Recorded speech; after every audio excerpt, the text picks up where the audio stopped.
बस टमाटर पर ये लगाकर चेहरे पर मल लें। चेहरा ऐसे चमकेगा जैसे चांद की सारी चांदनी चेहरे पर उतर आई है। चेहरे की नूरानियत में 200% तक इजाफा, वो भी इतने आसान तरीके से। है ना कमाल की बात। बस ज़रा सा काम है और चेहरा इतना मुनव्वर हो जाएगा कि जिसकी कोई हद नहीं है। देखने वाले देखते ही रह जाएंगे। क्या है ये टोटका, कैसे तैयार होगा और क्या फ़वाइद हैं इसके, ये सब जानने के लिए वीडियो को आखिर तक देखना ना भूलें। तो आइए वीडियो का बाकायदा आगाज़ करते हैं। इस रेमेडी की तैयारी के लिए आपको दरकार है कुछ बहुत ही ख़ास अज्जा। सबसे पहले आपने एक टमाटर लेना है और इसको आधा काट लेना है। अब आधे कटे हुए टमाटर को चावल के आटे में डिप करके फेस पर रब करना है और इसे आप रब करते रहें जब तक सारा फेस कवर अप ना हो जाए। अब जब सारा फेस कवर हो जाए तो एक टिश्यू की मदद से फेस साफ कर लें।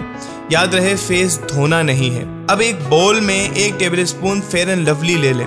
उसमें 1 टेबलस्पून लेमन का रस भी शामिल कर लें। अब इसमें 1 टेबलस्पून एलोवेरा जेल भी मिला लें और अब इन तीनों अज्जा को अच्छी तरह चम्मच की मदद से मिक्स कर लें और एक पेस्ट बना लें। अब जो आधा टमाटर बच गया था उसे पेस्ट में डिप करके फेस पर अप्लाई करें।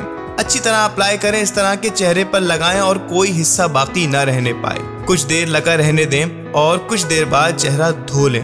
आप यकीन नहीं करेंगे, इस रेमेडी का 3 से 4 दिन यूज ही आपके फेस का कलर यकसर बदल देगा। फेयरनेस 20% बूस्ट हो जाएगी और फेस 24 आवर्स तक फ्रेश ही रहेगा। उम्मीद है कि आपको हमारी आज की वीडियो ज़रूर पसंद आई होगी। अब इस कदर कीमती, मुफीद और मालूमाती वीडियो आपके साथ शेयर की है तो आपका भी फ़र्ज़ बनता है कि आप हमें अपनी दुआओं में ज़रूर याद रखें। और अगर आप हमारे चैनल पर नए हैं तो आपसे दरख्वास्त की जाती है कि आप हमारे चैनल को अभी सब्सक्राइब कर दें और साथ ही मौजूद घंटी के निशान को भी दबा दें ताकि हमारी हर नई आने वाली मुफीद और मालूमाती वीडियो आप तक बर वक्त बआसानी पहुँच सके।